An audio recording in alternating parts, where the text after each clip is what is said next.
Students, अपना बड़ा GST के अंदर टाइम ऑफ सप्लाई का टॉपिक चल रहा है।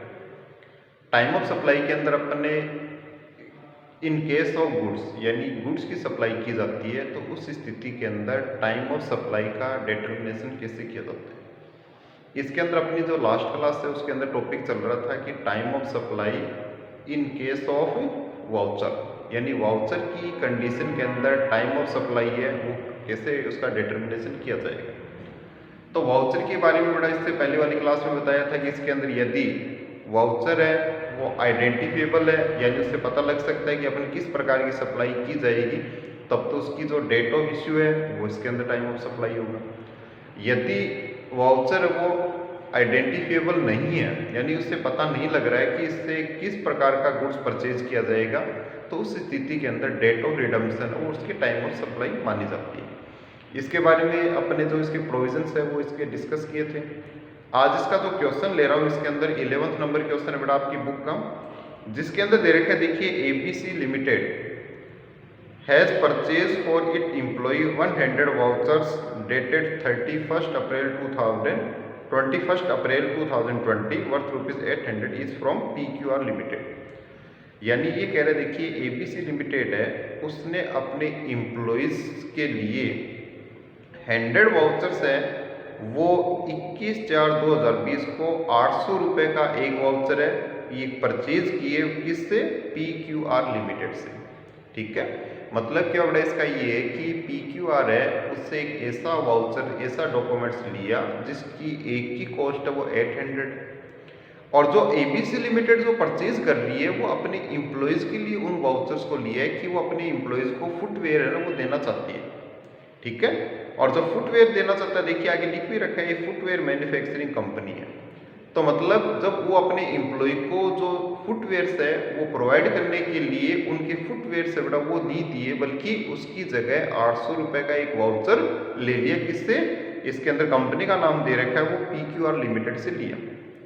अब एबीसी लिमिटेड क्या करेगी, उन वाउचर्स को अपने एम्प्लॉयज़ को दे देगी, यानी जितने भी 100 एम्प्लॉयज़ के लिए लिया, 100 एम्प्लॉयज़ के लिए, तो 100 एम्प्लॉयज़ को वो एक एक वाउचर्स दे दिया जाएगा।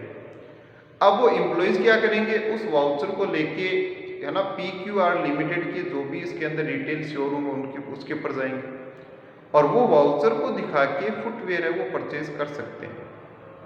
तो इस स्थिति के अंदर देखिए, सबसे पहले अगर अपन देखें कि जो सप्लाई है वो आइडेंटिफिएबल है, क्योंकि इन वाउचर से जो सप्लाई होनी है वो फुटवेयर की सप्लाई होनी है। अब उसके बाद में आगे दे रखा था, voucher were issued by PQR limited on 23 अप्रैल 2020, यानी इसका जो वाउचर इश्यू करने की डेट है वो दे रखी है अपने को 23 अप्रैल 2020।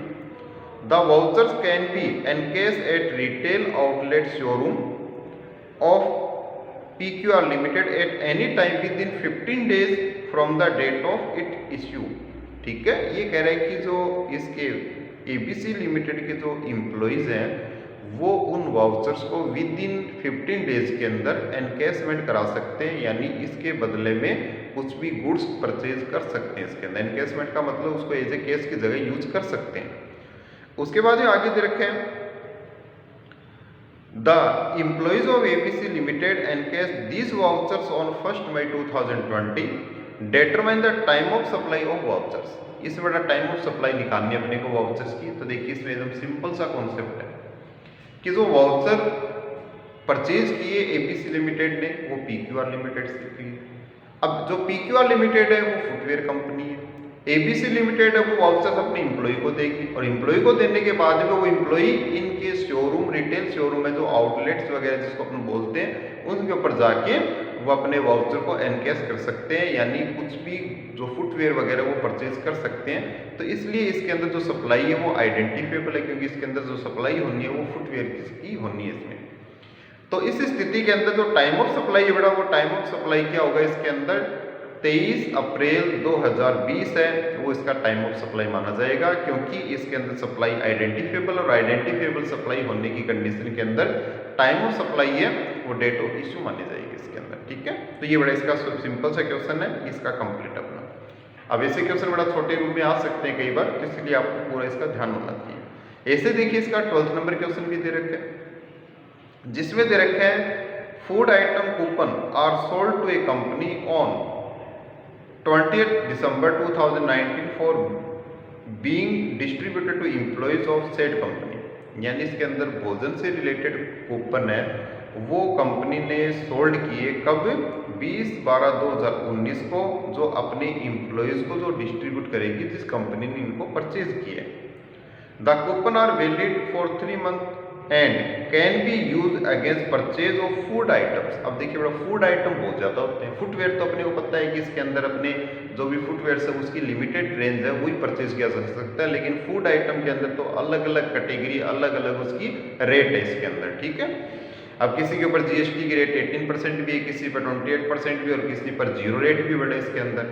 अब आगे दे रखे इसके अंदर the employees use them in various stores for the purchase of various edible item of different dates. अब देखिए इसके अंदर बेटा ये दे दिया ना कि इसके अंदर अलग अलग एम्प्लॉइज ने अलग अलग स्टोर्स के ऊपर इनको अलग अलग जो आइटम्स हैं वो परचेज करने के लिए यूज किया, ठीक है। Different date throughout the 3 month. What is the date of supply of coupon या वाउचर की जो डेट ऑफ सप्लाई है या टाइम ऑफ सप्लाई है वो क्या होगी इसके अंदर। तो इसके अंदर देखिए जो वाउचर है वो आइडेंटिफिएबल नहीं है। फूड आइटम का मतलब फूड आइटम के अंदर अगर अपन देखें कि इसके अंदर किसी भी जनरल जो स्टोर है जिसके अंदर फूड आइटम जो रखे जाते हैं उसके अंदर देखिए बड़ा कितने आइटम्स होते हैं और उसके ऊपर अलग अलग रेट होती है। तो उस स्थिति के अंदर जो सप्लाई है वो आइडेंटिफिएबल नहीं है, ठीक है। क्यों? क्योंकि इसके अंदर जो आइडेंटिफिएबल तब होती है जब उसके अंदर सप्लाई के टाइम के अंदर ही वो सप्लाई है या जो गुड्स है उसको पहचाना जा सके, आइडेंटिफिएबल हो, उसको पता लगा सके कि किस प्रकार का आइटम वो सप्लाई होना है। अब ऐसी सप्लाई के अंदर आइडेंटिफिएबल नहीं है तो सप्लाई की कंडीशन के अंदर अपन क्या मानेंगे, इसके अंदर जो डेट ऑफ रिडम्पशन है वही इसकी टाइम ऑफ सप्लाई होगी, क्योंकि इसमें जो सप्लाई है वो आइडेंटिफिएबल नहीं है। और ऊपर वाले में क्या था, ऊपर वाले फुटवेयर था बेटा। फुटवेयर में पता है कि आइडेंटिफिएबल हो गया, फुटवेयर ही परचेज करेगा और क्या परचेज करेगा उससे, ठीक है। लेकिन इसमें एडिबल जो आइटम्स है वो बेटा बहुत सारे होते हैं इसके अंदर, फूड आइटम बहुत ज़्यादा होते हैं इसके अंदर, अलग अलग रेट, अलग अलग आइटम है ना। तो इस स्थिति के अंदर आइडेंटिफिएबल नहीं होने के कारण इसका जो टाइम ऑफ सप्लाई है वो डेट ऑफ रिडम्पशन माननी चाहिए इसके अंदर, ठीक है। ये तो बेटा अपना वाउचर्स की कंडीशन के अंदर है। अब उसके बाद में जो टाइम ऑफ सप्लाई है वो आता है इसके अंदर, नेक्स्ट पॉइंट आता है अपना। देखिए इसके अंदर अपन ने कौन कौन से पॉइंट कर लिए बेटा। नॉर्मल गुड्स की टाइम ऑफ सप्लाई, यदि इन केस ऑफ कंटिन्यूस सप्लाई है तो टाइम ऑफ सप्लाई कैसे डिटर्मिनेशन करते हैं। रिवर्स चार्ज मैकेनिज्म के ऊपर टाइम ऑफ सप्लाई अपन ने इसका डिटर्मिनेशन किया, ठीक है। उसके बाद रिवर्स चार्ज मैकेनिज्म के बाद में बेटा सेल्स और रिटर्न बेसिस के ऊपर। उसके बाद में अपने वाउचर्स की कंडीशन के अंदर टाइम ऑफ सप्लाई उसका कैसे डिटर्मिनेशन करते हैं। अब उसके बाद में नेक्स्ट आएगा इसके अंदर डिटर्मिनेशन ऑफ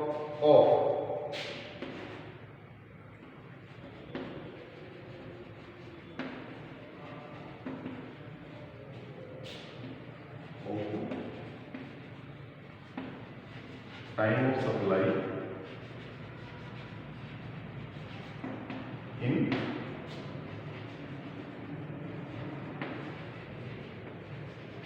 अदर केसेस। देखिए जो अपने 5 पॉइंट लिए बेटा उसमें से कोई भी पॉइंट इसमें नहीं आ रहा है, तो उस स्थिति के अंदर उसका जो टाइम ऑफ सप्लाई है उसका डिटर्मिनेशन है वो इस प्रोविजन, इस पॉइंट के अंतर्गत किया जाएगा। यानी टाइम ऑफ सप्लाई का डिटर्मिनेशन है वो अदर जो केसेस हैं उसके अंदर जो किया जाता है उसी के according upon time of supply उसका डिटर्मिनेशन करेंगे। तो इसके अंदर बेटा देखिए time of supply other cases के अंदर इसमें 2 चीज़ देखनी होती है। यदि एसएससी के द्वारा, करदाता का द्वारा यदि टाइमली रिटर्न भरा जाता है तो उस स्थिति के अंदर जो डेट ऑफ रिटर्न है वही इसके अंदर टाइम ऑफ सप्लाई मानी, ठीक है। यानी डेट ऑफ रिटर्न का मतलब जीएसटी का जब रिटर्न भरा जाता है, जिस डेट को रिटर्न भरा जाता है वही डेट है वो टाइम ऑफ सप्लाई मानी जाएगी। और यदि उसके द्वारा टाइमली रिटर्न बेटा नहीं भरा जाता है तो उस कंडीशन के अंदर जिस दिन उसने इस सप्लाई के संबंध में टैक्स का पेमेंट किया है और टैक्स का पेमेंट करने की जो डेट है वही टाइम ऑफ सप्लाई मानी जाएगी।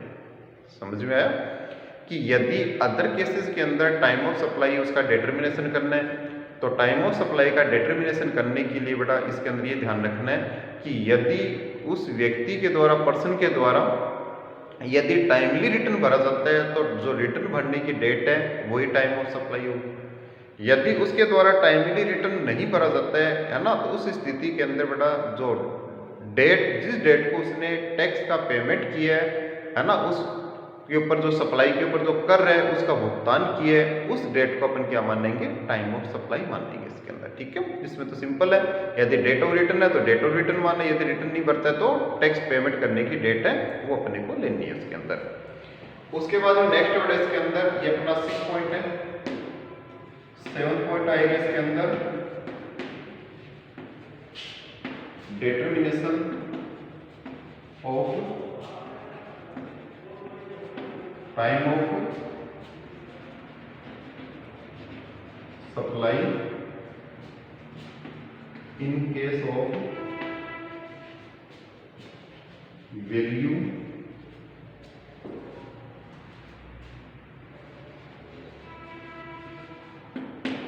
एडिशन इन सप्लाई, यानी सप्लाई के अंदर वैल्यू एडिशन हो जाता है तो उस स्थिति के अंदर टाइम ऑफ सप्लाई उसका डिटरमिनेशन कैसे करेंगे। अब सबसे पहली चीज बताइए इसके अंदर वैल्यू एडिशन का मीन क्या है इसमें, कि वैल्यू एडिशन कैसे होता है, कैसे इसके अंदर वैल्यू एडिशन किया जाता है सप्लाई के अंदर। तो देखिए इसके अंदर जो गुड्स के जो ट्रांजैक्शन होते हैं, सप्लाई के जो ट्रांजैक्शन होते हैं बेटा, वो दो प्रकार से होते हैं, कैश में भी होता है और क्रेडिट में भी होता है। यदि आपने किसी को क्रेडिट के अंदर कोई गुड्स उसकी सप्लाई की है, या इसके अंदर से है ना जो गुड्स है उसकी सप्लाई करने के बाद उसने यदि जितना उसको टाइम पीरियड है वो दिया गया था, उस टाइम पीरियड के अंदर यदि वो टैक्स का पेमेंट नहीं करता है, कर का भुगतान, यानी उस टाइम के अंदर यदि वो उस सप्लाई से रिलेटेड जो उसकी अमाउंट ड्यू है उसका पेमेंट यदि नहीं करता, उसका भुगतान नहीं करता है, तो उस स्थिति के अंदर जो सप्लाई करने वाला है, सप्लायर है, वो उसके ऊपर बड़ा पेनल्टी, इंटरेस्ट वगैरह चार्ज कर देता है। और जब इस प्रकार की पेनल्टी और इंटरेस्ट चार्ज किया जाता है तो उसकी सप्लाई की अमाउंट है वो एडिशन हो जाती है, बढ़ जाती है, जिस डेट के अंदर उसको वाउचर इश्यू किया गया था वो अमाउंट के अंदर ना तो इंटरेस्ट इंक्लूड होता है और ना ही उसके अंदर पेनल्टी वगैरह इंक्लूड होती है। तो ऐसी स्थिति के अंदर जो एडिशनल उससे अमाउंट प्राप्त हुआ है तो उस अमाउंट का जो टाइम ऑफ सप्लाई है उसका अपन डिटरमिनेशन कैसे करेंगे, यानी जो सप्लाई है उसका गुड्स का जो सप्लाई है वो तो अलग अलग है। यदि नॉर्मल सप्लाई है तो उसका डिटरमिनेशन का पॉइंट अलग है, रिमूवेबल इसके अंदर नॉट रिमूवेबल की कंडीशन में कंटिन्यू सप्लाई उसका अलग है, सेल्स और रिटर्न बेसिस अलग है ना, वाउचर अलग है, सब अलग है। लेकिन इसके अंदर जिस वैल्यू एडिशन उसके अंदर हुई है, जितना अमाउंट उससे एडिशनल प्राप्त हो उसका टाइम ऑफ सप्लाई वो अपन कैसे माने। तो उस स्थिति के अंदर इसका एकदम सिंपल सा प्रोविजन है, इसमें यह बताया गया है कि यदि आपने वैल्यू एडिशन की है, यदि उस सप्लाई के अंदर वैल्यू एडिशन किया गया तो वैल्यू एडिशन की स्थिति के अंदर टाइम ऑफ सप्लाई उसका डिटरमिनेशन करने के लिए एकदम सिंपल सा कॉन्सेप्ट इसका प्रोविजन है कि जिस डेट को एडिशन जो अपन को रिसीव होता है, प्राप्त होता है, उसी डेट को टाइम ऑफ सप्लाई माना जाएगा। ठीक है, तो टाइम ऑफ सप्लाई उसका डिटरमिनेशन कैसे किया जाएगा बेटा, जिस डेट को वैल्यू एडिशन अपने को प्राप्त हुआ है, यानी जो एडिशनल वैल्यू अपने प्राप्त की है उसी डेट को अपन टाइम ऑफ सप्लाई मानेंगे इसके अंदर। ठीक है, तो ये इसके अंदर वैल्यू एडिशन की कंडीशन के अंदर टाइम ऑफ सप्लाई है उसका डिटरमिनेशन है। तो इसके अंदर देखिए ये लास्ट के 2 पॉइंट है, अदर केसेस में इसका सिंपल है रिटर्न बनने की डेट और उसके अंदर या टैक्स पे करने की डेट, उसमें से देखना है। और इसके अंदर जो वैल्यू एडिशन अपने को प्राप्त होता है, जिस डेट को अपने एडिशनल अमाउंट अपने रिसीव की है उस डेट को अपन क्या मानेंगे, टाइम ऑफ सप्लाई मानेंगे।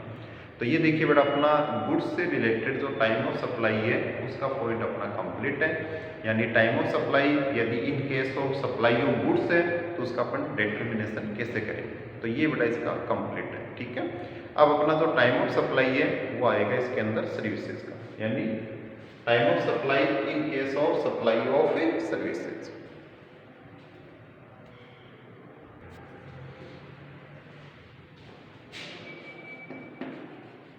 Time of supply in case of supply of services. ठीक है, जैसे देखिए अपन ने गुड्स का बड़ा टाइम ऑफ सप्लाई निकाला कि टाइम ऑफ सप्लाई उसका डिटर्मिनेशन कैसे करते हैं गुड्स की सप्लाई के अंदर, वैसे अपनी जो सर्विसेज है उसकी सप्लाई के लिए भी अपने को टाइम ऑफ सप्लाई है वो कैलकुलेट करने के लिए कुछ उसके एलिमेंट्स है, कुछ उनके तत्व है, उनको ध्यान रखना होता है। उसके अकॉर्डिंग ही अपन उसकी टाइम ऑफ सप्लाई है उसको डिटर्मिनेट करते हैं। जैसे बड़ा सर्विसेज की सप्लाई को कैलकुलेट करने के लिए कौन कौन से एलिमेंट्स हो सकते हैं, जैसे सर्विस प्रोवाइड करने की डेट या सर्विसेज प्रोवाइडेड कर दी गई है वो डेट देखनी होती है। उसके बाद में जैसे सप्लाई से रिलेटेड पेमेंट रिसीव्ड करने की डेट, पेमेंट को अकाउंट बुक में रिकॉर्ड करने की डेट, उसके बाद में पेमेंट को बैंक में डिपॉजिट या चेक वगैरह बैंक में डिपॉजिट करवाने की डेट। ये सब जो डेट्स हैं इन डेट के अकॉर्डिंग ही अपन इसकी टाइम ऑफ सप्लाई है वो सर्विसेज का डिटर्मिनेशन करते हैं कि टाइम ऑफ सप्लाई है वो सर्विसेज का कौन सा लेना है। अब जैसे अपना गुड्स के जो अलग अलग पॉइंट हैं उसी तरह से बड़ा इसके अंदर सर्विसेज है उसके भी अलग अलग पॉइंट है, उस पॉइंट के अकॉर्डिंग ही अपने को टाइम ऑफ सप्लाई है उसका डिटर्मिनेशन करना है। तो सबसे पहले इसके अंदर जो सप्लाई है वो इसके अंदर फर्स्ट पॉइंट आता है इसके अंदर अपना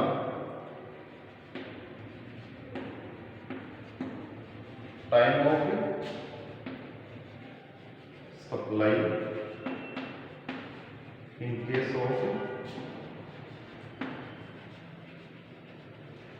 नॉर्मल सप्लाई। ठीक है, जैसे गुड्स की नॉर्मल सप्लाई का अपने कैलकुलेशन किया वैसे ही नॉर्मल सप्लाई सर्विसेज की कंडीशन के अंदर उसका कैसे डिटर्मिनेट करेंगे, तो उस कंडीशन के अंदर अपना time of supply in case of normal supply. दूसरा इसके अंदर time of supply in case of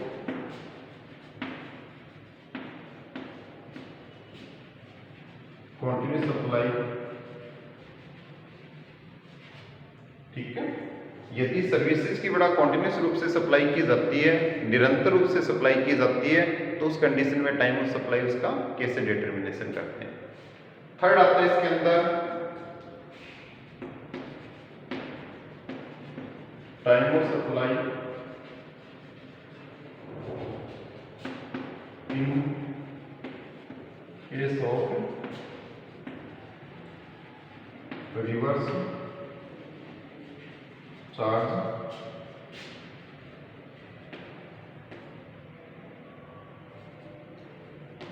mechanism.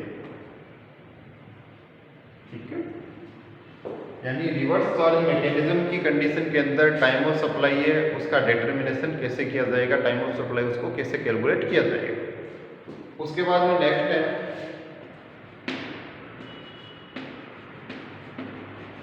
Time of supply in case of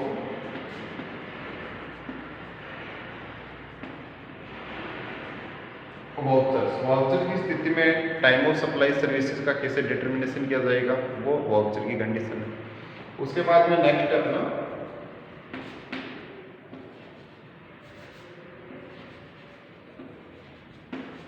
other cases. ठीक है, उसके बाद में डिटर्मिनेशन ऑफ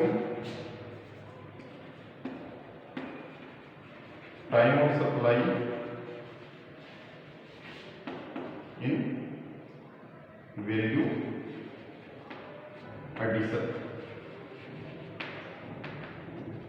ठीक है, वैल्यू एडिशन की स्थिति के अंदर बड़ा टाइम ऑफ सप्लाई उसका डिटर्मिनेशन अपन कैसे करेंगे।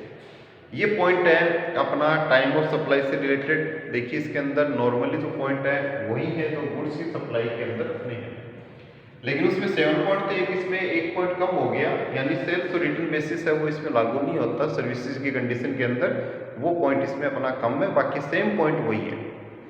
अब देखिए अभी अपन ने जो पढ़ा है उसका टाइम ऑफ सप्लाई और गुड्स पढ़ा है, उसके पॉइंट बड़ा प्रोविजंस है वो अपन ने देखे इसके अंदर। लेकिन यदि आपकी सर्विसेज की सप्लाई भी इसमें इंक्लूड हो जाती है तो थोड़ा सा इसको ध्यान रखना है, क्योंकि इसके दोनों के जो पॉइंट है वो इसमें मिक्स हो जाते हैं, कई बार बच्चों के कन्फ्यूजन हो जाते हैं। इसलिए टाइम ऑफ सप्लाई या गुड्स उसको अलग से आपको प्रिपेयर करना है, रिमेंबर करना है, उसको याद रखना अपने माइंड के अंदर। और यदि आप सर्विसेज की सप्लाई निकाल रहे हो तो उस स्थिति के अंदर उसके पॉइंट्स है, वो जो प्रोविजंस है उसके, तो वो आपको अलग से उसको ध्यान रखना है इसमें, ठीक है। तो इसके अंदर 6 पॉइंट है बेटा।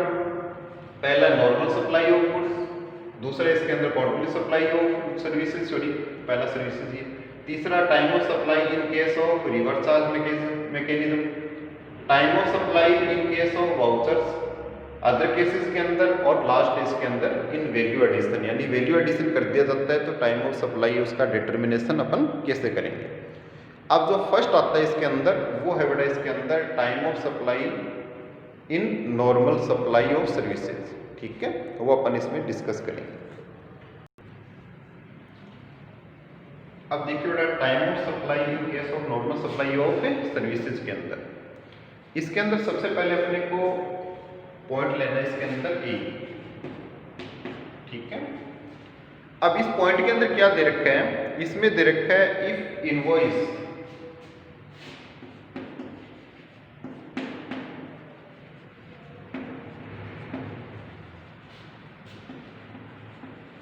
has been issued,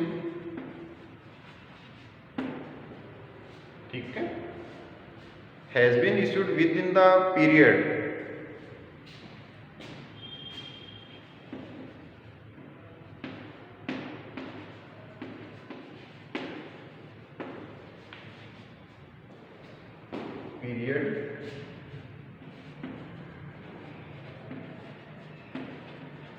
prescribed under section 31(2),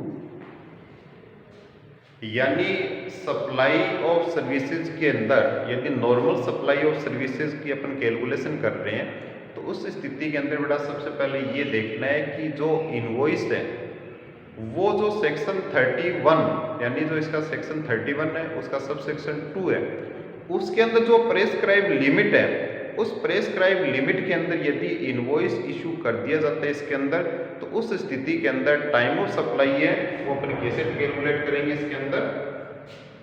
तो इसके अंदर सबसे पहले तो देखना अपने को डेट ऑफ इनवॉइस इशू और date of payment received by supplier,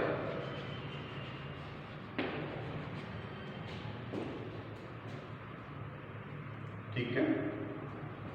इसके अंदर बड़ा क्या देखना अपने को कि सबसे पहले इसके अंदर ये देखना है कि जो डेट ऑफ इनवॉइस इशू करने की डेट और date of payment received by supplier, इनमें से whichever is earlier.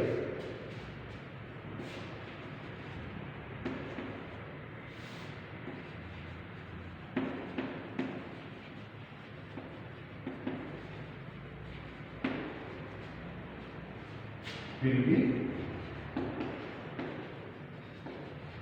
time of supply,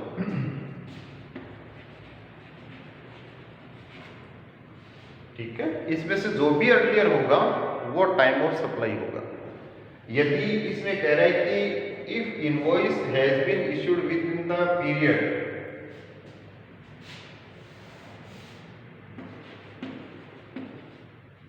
prescribe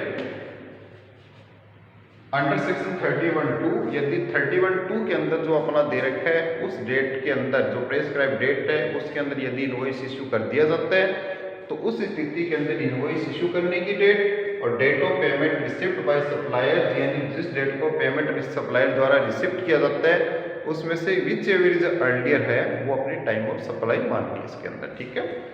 इसमें बड़ा अपने को ये भी ध्यान रखना है कि डेट ऑफ पेमेंट है वो अपन कैसे निकाल लेंगे इसके अंदर, ठीक है। तो इसके अंदर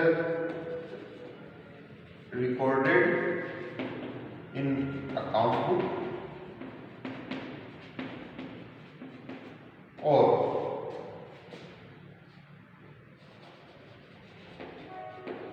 payment credited in bank account, इनमें से जो भी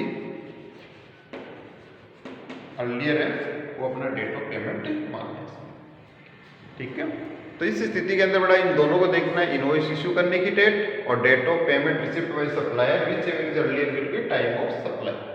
तो ये तो होगी बेटा पहली कंडीशन कि यदि प्रेस्क्राइब लिमिट के अंदर यदि इनवॉइस इशू कर दिया जाता है तो स्थिति के अंदर टाइम ऑफ सप्लाई कैसे कैलकुलेट होगा। उसके बाद में आता है बी पार्ट इसका, if invoice has not been issued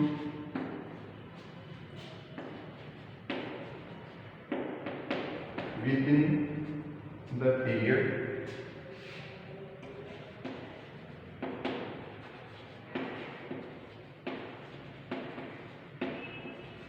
prescribed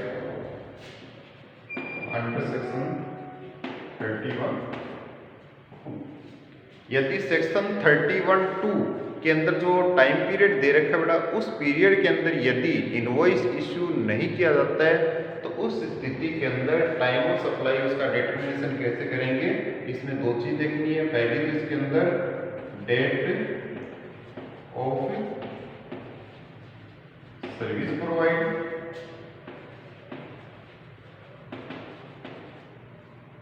ठीक है, और डेट ऑफ पेमेंट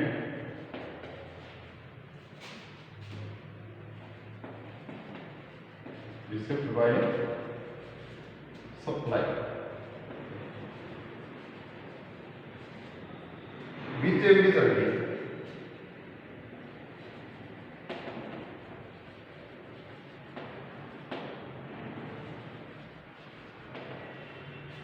इन दोनों में से बेटा जो भी पहले है वो अपनी क्या हो जाएगी, टाइम ऑफ सप्लाई होगी इसके अंदर। ठीक है, तो इस स्थिति के अंदर अपन क्या देखेंगे कि इसमें डेट सर्विस प्रोवाइड करने की डेट और date of payment receipt by supplier, इसमें से जो भी अर्लियर है वो टाइम ऑफ सप्लाई। ठीक है, तो अपना बेटा time of supply in case of normal supply of services, यदि सेक्शन 31(2) के अंदर जो इसके अंदर लिमिट प्रेस्क्राइब की गई है उसमें इनवॉइस इशू हो जाता है तो इनवॉइस की डेट और डेट ऑफ पेमेंट इसमें से अर्लियर वो लेना है। यदि इसके अंदर जो सेक्शन 31(2) के अंदर जो लिमिट दी है उसमें यदि इनवॉइस इशू नहीं किया जाता है तो सर्विस प्रोवाइड करने की डेट और डेट ऑफ पेमेंट इसमें से जो भी अर्लियर है वो अपने को लेना है इसके अंदर। ये ए और इसकी बी कंडीशन है। ठीक है, उसके बाद जो आता है बेटा सेक्शन 31(2). अब ये देखिए सेक्शन 31(2) के अंदर ये बताया गया है अपने को, ओनली इतना ही कहा गया है कि सर्विस प्रोवाइडर द्वारा इस सेक्शन के अंदर इनवॉइस कर दिया जाए। यानी जो सेक्शन 31(2) है, सब सेक्शन 2 जो इसका है 31 का, उसमें ये कहा गया है, इतना ही बताया गया है कि सर्विस के प्रोवाइडर द्वारा इस सेक्शन के अंदर इनवॉइस इशू कर दिया जाएगी। इनवॉइस तो इशू कर दिया जाए, लेकिन इस सेक्शन में इनवॉइस इशू करने से रिलेटेड अन्य जो प्रोविजंस है उसको तो एक्सप्लेन किया है कि कौन कौन से प्रोविजंस है वो इनवॉइस इशू करने से रिलेटेड होंगे। लेकिन इनवॉइस इशू करने की जो टाइम लिमिट है, यानी किस टाइम के अंदर इनवॉइस इशू हो जाना चाहिए, वो इस सेक्शन के अंदर नहीं बताया गया, उस ड्यूरेशन को एक्सप्लेन नहीं किया गया। देखिए अपन इतना डिस्कस किया, इसमें थोड़ा सा भी लगता है कि ये क्या हो गया, इसमें डरने की जरूरत नहीं है। देखिए सबसे पहले अपना ये है कि सेक्शन 31(2) ये क्या कहता है कि यदि इस टाइम लिमिट के अंदर इनवॉइस इशू हो जाता है तो टाइम ऑफ सप्लाई का डिटरमिनेशन इशू की डेट से और डेट ऑफ पेमेंट से करेंगे। यदि इस लिमिट के अंदर जो इनवॉइस इशू नहीं होता है तो उस स्थिति में सर्विस प्रोवाइड करने की डेट और डेट ऑफ पेमेंट को कंपेरिजन करके अपन टाइम ऑफ सप्लाई उसका डिटरमिनेशन करेंगे। लेकिन सेक्शन 31(2) के बारे में ये बताया गया कि इसमें इनवॉइस इशू करने से रिलेटेड जितने भी जो रूल और प्रोविजंस हैं उनको सबको एक्सप्लेन डीपली किया गया है, अच्छे से बताया गया है। लेकिन उसकी टाइम लिमिट, उसका ड्यूरेशन उसको एक्सप्लेन नहीं किया गया। उसमें ये नहीं बताया कि इनवॉइस किस डेट तक, उसकी लास्ट टाइम लिमिट ये रहेगी, इस डेट तक इनवॉइस इशू हो जाना चाहिए, वो इसमें बड़ा कहीं भी नहीं बता रखा है। तो इस स्थिति के अंदर ये अपने को ध्यान रखना है कि इसके अंदर जो अपना जो सेक्शन 31(2) है उसके साथ इसका जो रूल्स 47 है वो इसके ऊपर अप्लीकेबल हो जाएगा। ठीक है। तो इसके अंदर जो जीएसटी का जो रूल 47 है वो अप्लीकेबल हो जाएगा, और वो रूल कहता है, वो थोड़ा ध्यान से सुनना आपको। इसके 2 पॉइंट है बेटा। फर्स्ट, इसके अंदर नॉर्मल सप्लाई सर्विस प्रोवाइडर है एक, तो इसके अंदर 47 के अंदर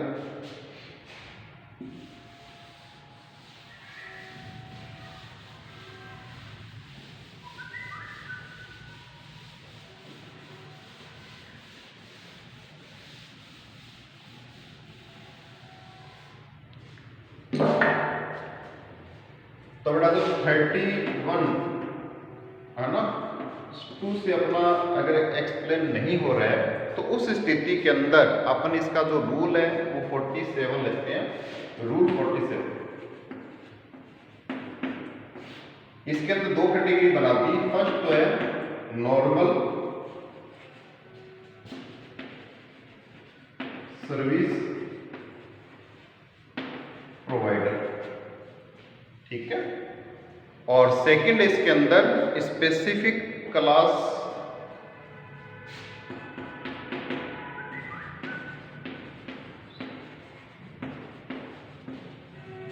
ऑफ सर्विस प्रोवाइडर, यानी इसके अंदर normal class of service provider और specific class of service provider है, वो 2 बना दी गई इसके अंदर। अब normal class of service provider है यानी नॉर्मल सर्विस प्रोवाइडर है, उनके लिए बताया गया है कि इनवॉइस इशू करने के लिए टाइम लिमिट है, वो सप्लाई के 30 डेज के अंदर उसको इनवॉइस इशू करना होगा। यानी यदि नॉर्मल सर्विस प्रोवाइडर है यानी नॉर्मल सर्विस प्रोवाइड कर रहे हैं, तो उस स्थिति के अंदर जिस डेट को उन्होंने सप्लाई की है उस सप्लाई के 30 दिन 30 डेज में इनवॉइस इशू करना होगा। 30 दिनों के अंदर इनवॉइस का इशू करना होगा। और उसके बाद में स्पेसिफिक क्लास के जो सर्विस प्रोवाइडर है उनके लिए बताया गया इनवॉइस इशू करने की डेट है जो है वो 45 डेज दी गई इसके अंदर सर्विस प्रोवाइड की डेट से, ठीक है। यानी जो नॉर्मल सर्विस प्रोवाइडर वो तो 30 दिन में, और स्पेसिफिक क्लास के जो सर्विस प्रोवाइडर है उनको 45 डेज के अंदर जो सर्विस है प्रोवाइड की है उसके अंदर इनवॉइस इशू करना पड़ेगा। अभी स्पेसिफिक क्लास के अंदर बड़ा बैंकिंग कंपनी, इंश्योरेंस कंपनी है ना, या फाइनेंशियल इंस्टीट्यूट है, नॉन बैंकिंग कंपनी है, ये सब इसकी सर्विसेज आएगी इसमें, ठीक है।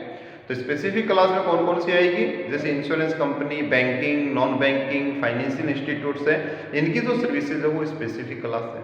इनको तो 45 डेज के अंदर इनवॉइस इशू करना पड़ेगा, और जो नॉर्मल सर्विस प्रोवाइडर है उनको 30 डेज के अंदर जो इनवॉइस है वो इश्यू करना पड़ेगा इसमें, ठीक है। तो ये बड़ा इसका पार्ट है इसके अंदर, जिसके अंदर रूल 47 के अंदर दे रखा अपना। उसके बाद बड़ा एक पॉइंट और आता है कि देखिए कई बार जैसे सर्विस प्रोवाइडर को कुछ अमाउंट एडवांस मिल जाता है ना।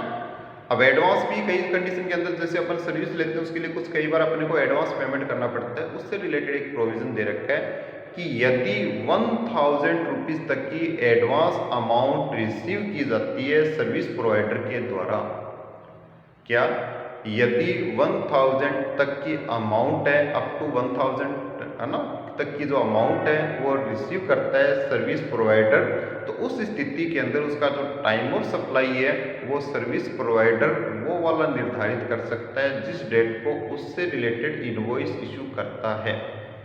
अदरवाइज 1000 से यदि ज़्यादा की सप्लाई के लिए उसको एडवांस प्राप्त हुआ है तो उस कंडीशन में डेट ऑफ पेमेंट है वही टाइम ऑफ सप्लाई अपने को मानना है इसके अंदर, ठीक है। तो इसके अंदर जो टाइम ऑफ सप्लाई है उसमें बड़ा ये बात ध्यान रखनी है कि 1000 रुपये तक की जो एडवांस अमाउंट उसने रिसीव की है उस एडवांस अमाउंट का टाइम ऑफ सप्लाई है तो वो उसकी इनवॉइस इशू करने की जो डेट है उस डेट को टाइम ऑफ सप्लाई मान सकता है, माना जाएगा।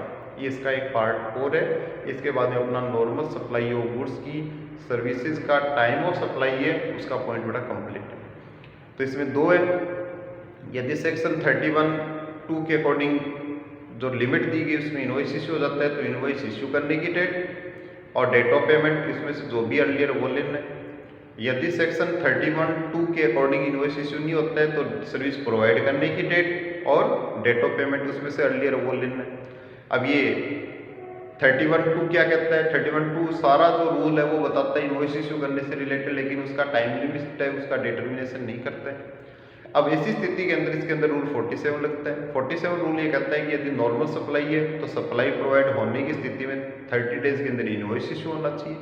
यदि स्पेसिफिक क्लास की जो सप्लाई है उस स्थिति के अंदर जो सप्लाई सर्विस प्रोवाइड करने के विद इन 45 डेज के अंदर जो इनवॉइस है वो इशू हो जाना चाहिए इसके अंदर। ठीक है, तो ये बड़ा अपना पॉइंट कंप्लीट होता है। नॉर्मल सप्लाई की कंडीशन में टाइम ऑफ सप्लाई अपन कैसे डिटर्मिनेट करें। ओके।